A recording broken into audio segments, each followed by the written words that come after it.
LBS school Bhadra के online platform में आपका स्वागत है। हम कक्षा 12वीं बायोलॉजी का सेकंड चैप्टर पढ़ रहे थे, जिसके अंदर हम पढ़ रहे थे पुष्पीय पादपों में जनन। और पुष्पीय पादपों में जनन जो हम पढ़ रहे थे, उसमें हम पढ़ रहे थे पुष्प का नरजनिक भाग, और आज हम उसी को आगे डिस्कस करेंगे। तो उसी के अंदर हमारा एक टॉपिक है परागकोश की संरचना। तो देखिए, अगर हम बात करें परागकोश की संरचना की, तो आपको पता है कि जो पुंकेसर होता है, पुंकेसर का जो शीर्ष भाग होता है उसे हम कहते हैं परागकोश। और इस परागकोश पर परागकण का निर्माण होता है, यानी हम कह सकते हैं कि इस परागकोश पे किसका निर्माण होगा? परागकण का। और अब इस परागकोश की अगर हम संरचना देखें, तो इस संरचना के अंदर दो चीज़ें होती है कि एक तो होती है परागकोश की भित्ति,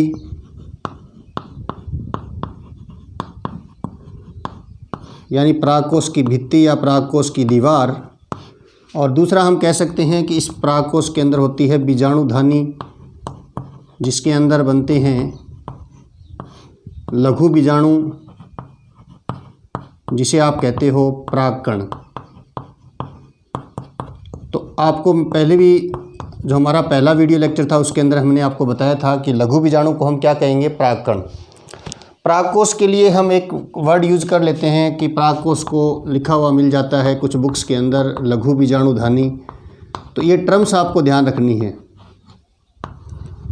कहने का मतलब, अगर आपको ये कह दे कि लघु बीजाणुधानी है, उसकी स्ट्रक्चर बनाइए, या परागकोश की स्ट्रक्चर बनाइए, तो वो एक ही बात है। तो देखिए, सबसे पहले अगर हम परागकोश की संरचना की बात करें, तो परागकोश की संरचना में इस प्रकार से बाहर की तरफ जो भित्ति होती है, इसमें कोशिकीय स्तर होता है। तो सबसे बाहर जो परागकोश की जो दीवार होती है, उसे हम कहते हैं एपिडर्मिस। और एपिडर्मिस के अंदर वाली जो परागकोश की दीवार होती है, उसे आप कहते हो एंडोथीसियम, या हम कह सकते हैं अंतस्तवचा। एंडोथीसियम, जिसका दूसरा नाम होता है अंतस्तवचा, और इसके अंदर की तरफ होती है आपके मिडल लेयर,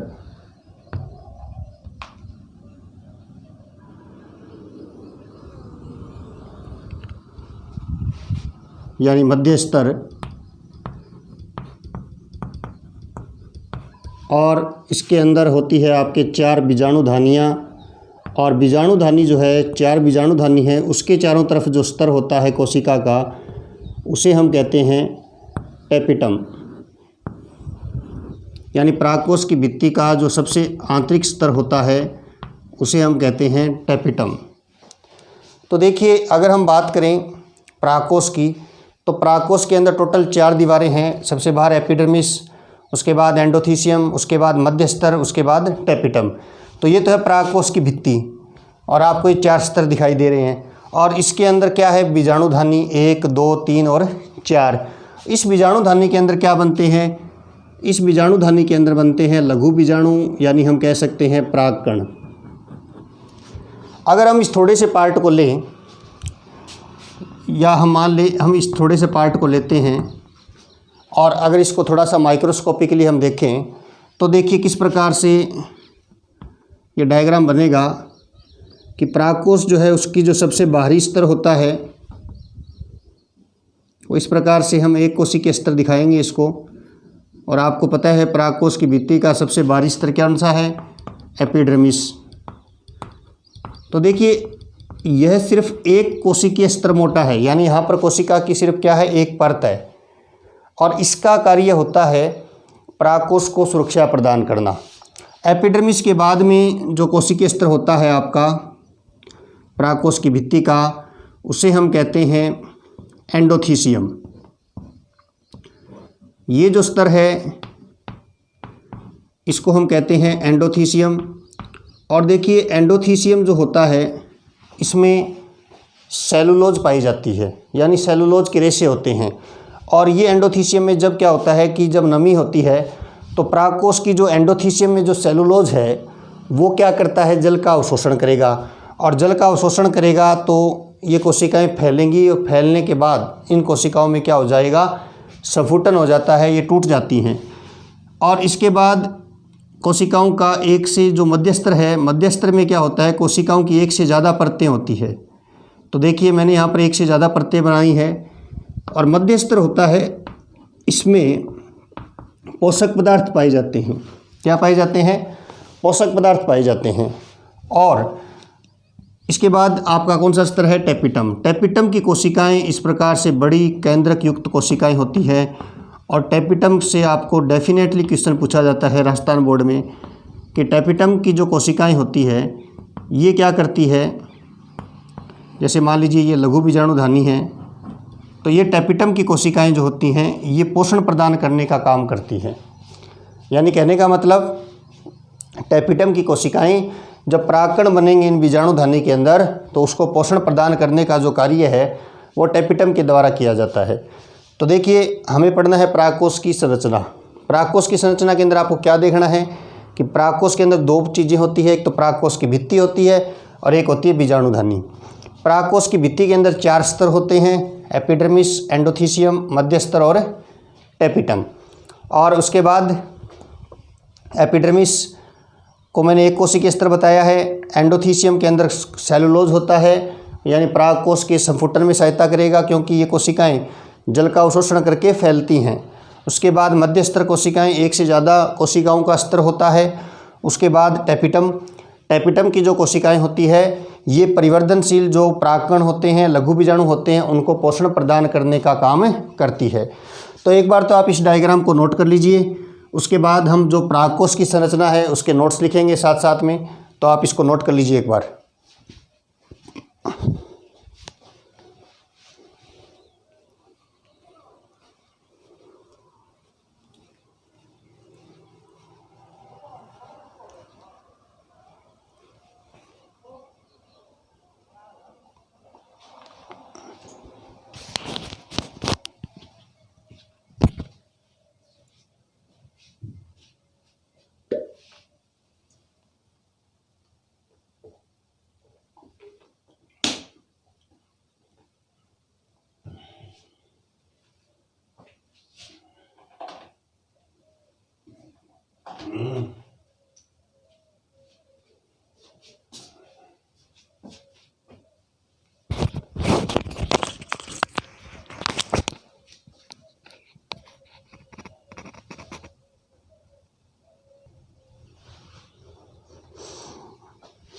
तो देखिए परागकोश की संरचना हम पढ़ रहे हैं, तो उसके अंदर लिखिए सबसे पहले आप कि हम कह सकते हैं कि परागकोश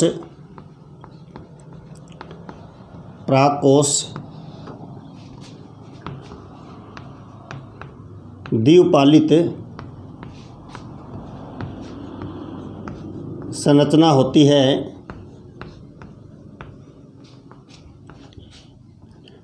जिसमें 4 बीजाणुधानी होती है।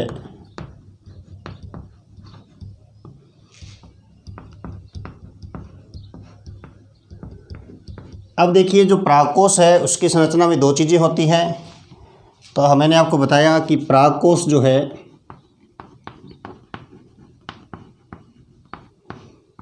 परागकोश की बाह्यतम भित्ति जिसे परागकोश भित्ति कहा जाता है,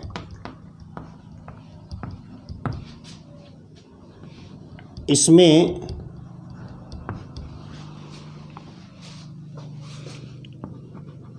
कोशिकाओं के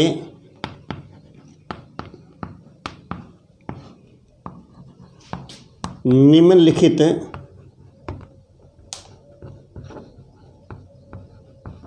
स्तर पाए जाते हैं। तो देखिए निम्नलिखित स्तर पाए जाते हैं, उसमें सबसे बाहर की तरफ जो स्तर होता है उसे हम क्या कहते हैं? एपिडर्मिस। क्या कहते हैं? एपिडर्मिस। तो पहला स्तर क्या था? एपिडर्मिस, जिसे हम बाह्य त्वचा भी कहते हैं। और एपिडर्मिस में मैंने आपको बताया कि यह एक कोशिकीय स्तर होता है और इसका कार्य होता है परागकोश को सुरक्षा प्रदान करना। तो हम कह सकते हैं यह एक कोशिकीय स्तर होता है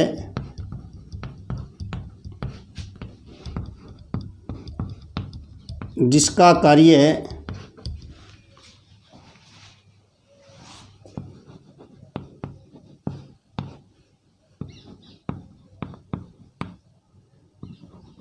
परागकोश को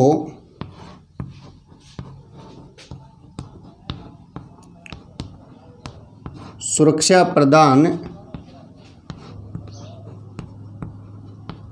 करना होता है। यानी हम कह सकते हैं यह परागकोश को सुरक्षा प्रदान करता है। उसके बाद दूसरा स्तर हम कह सकते हैं जिसे हमने कहा था अंतःस्थीशियम,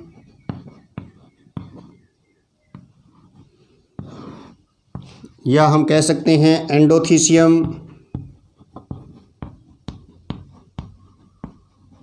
और इसके अंदर आपको बताया कि यह क्या होता है? एक कोशिकीय स्तर होता है और इसमें क्या होते हैं? सेलुलोज के रेशे। यानी हम कह सकते हैं यह एक कोशिकीय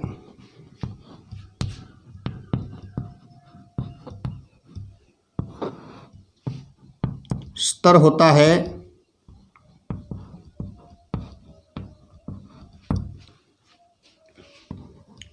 तथा इसमें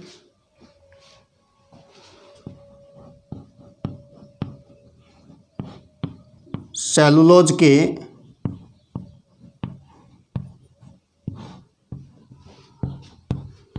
रेशे पाए जाते हैं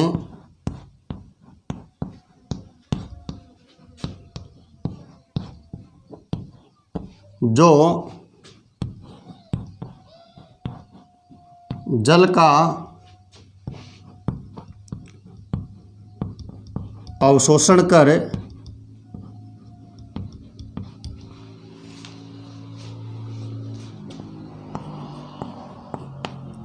परागकोश के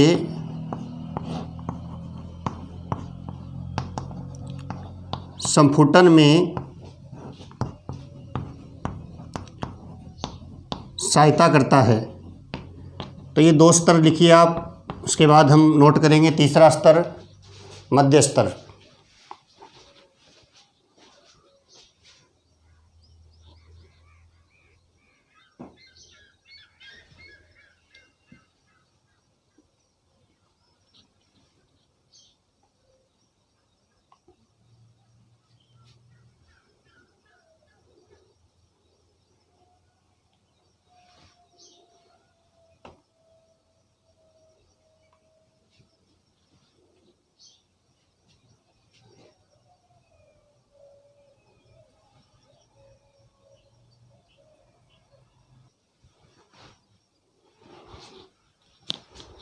अब देखिए आपने डिस्कस किया था एपिडर्मिस और इसके बाद एंडोथीशियम। उसके बाद तीसरा स्तर है वो है आपका मध्य स्तर।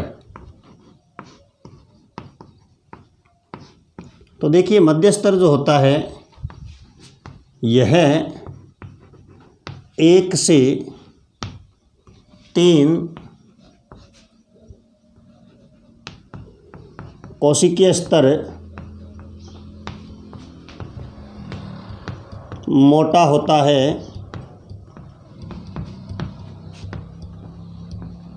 तथा इसमें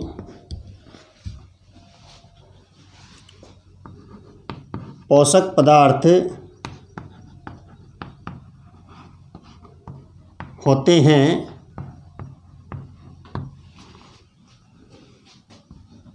जो टैपिटम में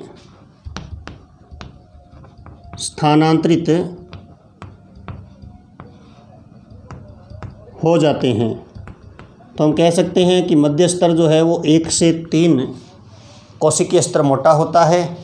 उसके बाद जो चौथा स्तर आता है वो है टैपिटम, और ये सबसे इम्पोर्टेंट स्तर है परागकोश का।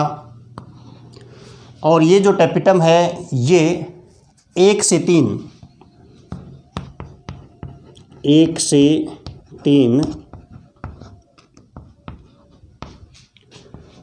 पतली भित्ति वाली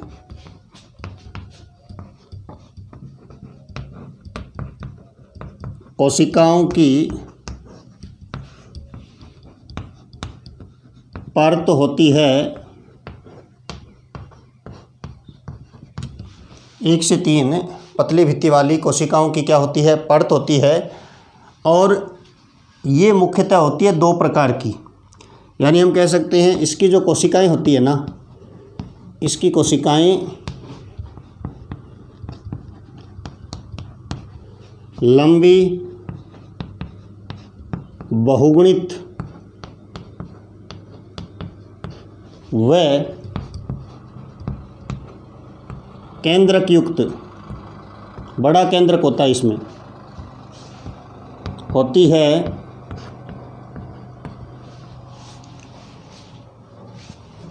इसका मुख्य कार्य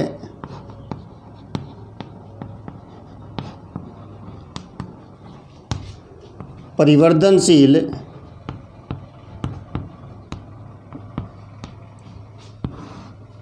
परागकणों को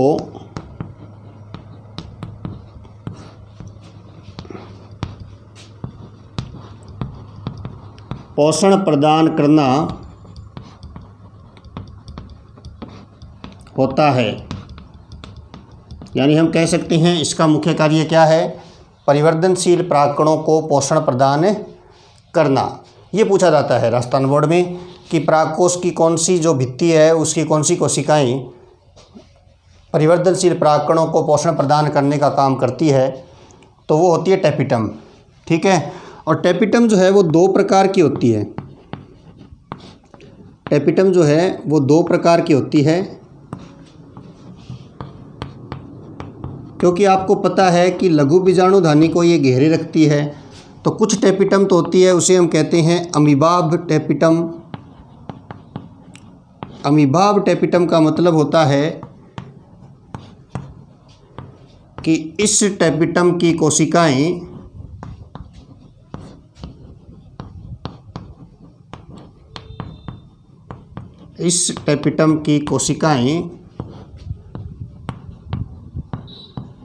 अमीबीय गति कर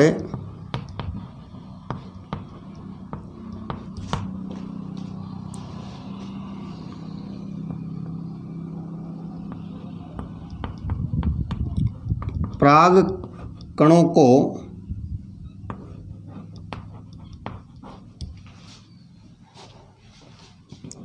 पोषण प्रदान करती है। क्योंकि देखिए लघु बीजाणुधानी में जो लघु बीजाणु या परागकण बनते हैं तो इस टैपिटम की कोशिकाएं खुद गति करके बीजाणुधानी के अंदर जाएंगी, और अगर वो अमीबीय गति करती हैं तो उसे हम क्या कह देंगे, अमीबाब टैपिटम। और दूसरी जो टैपिटम है उसे हम कहते हैं स्त्रावी टैपिटम। स्त्रावी टैपिटम का मतलब है इस टैपिटम की कोशिकाएं क्या करेंगी, स्त्रवण। तो हम कह सकते हैं कि इस टैपिटम की कोशिकाओं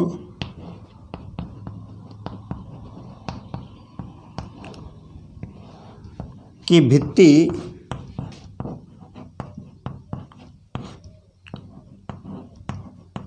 पोषक पदार्थों का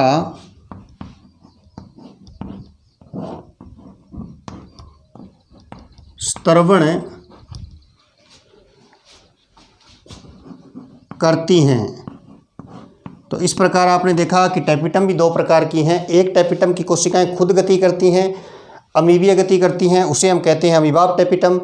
और एक टैपिटम की कोशिकाएं क्या करती हैं, स्त्रवण करती हैं, जिसे हम क्या कहते हैं, स्त्रवी टैपिटम। तो आपने देखा कि परागकोश की भित्ति यानी परागकोश की संरचना में एक तो होती है परागकोश की भित्ति, जिसमें सबसे बाह्यतम स्तर था एपिडर्मिस, जो कि एक कोशिकीय स्तर था और सुरक्षात्मक था। उसके पश्चात था एंडोथीसियम, जिसकी कोशिकाओं में सेलुलोज होता है जो अवशोषण की क्रिया करती है और जल का अवशोषण होने से संपुटन में सहायता करती है। उसके बाद हमने देखा मध्य स्तर, जो कि 1 से 3 कोशिकीय स्तर मोटा होता है। और उसके बाद सबसे इम्पोर्टेंट स्तर जो है टेपिटम, जिसका मुख्य कार्य होता है परिवर्तनशील परागकणों को पोषण प्रदान करना। तो परागकोश की भित्ति के जो स्तर है उनको नोट कर लीजिए आप।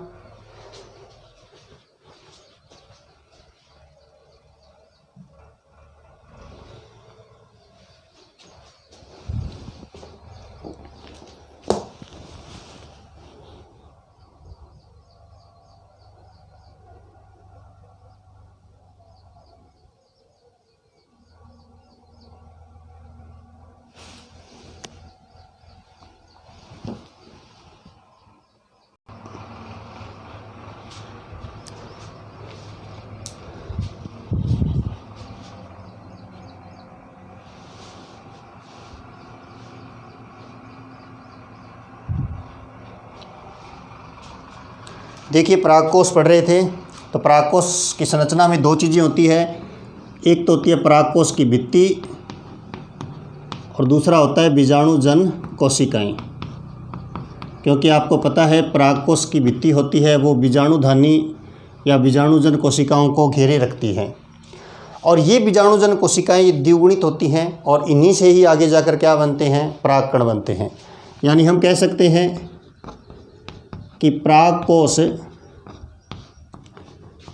की भित्ति बीजाणुजन कोशिका को या कोशिकाओं को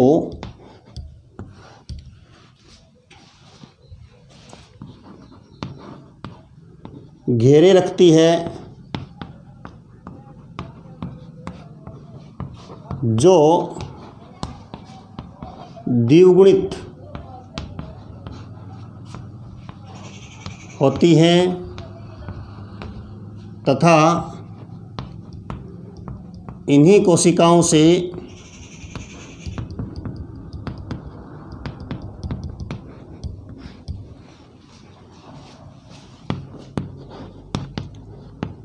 लघु बीजाणु